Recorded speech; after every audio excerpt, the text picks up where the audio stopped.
பாருங்க, ஆவியானவருக்கு எத்தனை பெயர் கொடுக்கப்பட்டதுன்னா, அதாவது 29 பெயர் கொடுக்கப்பட்டிருக்குது. ஆவி, பரிசுத்த ஆவி, நித்திய ஆவி, நல்ல ஆவி, சத்திய ஆவி, மகிமையின் ஆவி,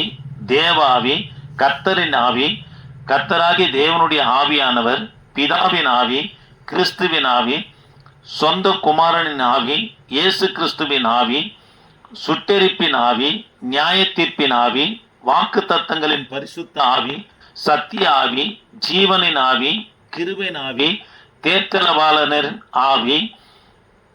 ஞானத்தின் ஆவி, விவேகத்தின் ஆவி, உணர்வின் ஆவி, ஆலோசனின் ஆவி, பலத்தின் ஆவி, கர்த்தருக்கு பயப்படும் பயத்தின் ஆவி, தெளிந்த புத்தின் ஆவி, அன்பின் ஆவி, பலத்தின் ஆவி என்று, அதாவது 29 நாமங்கள் யாருக்கு கொடுக்கப்பட்டதுன்னா,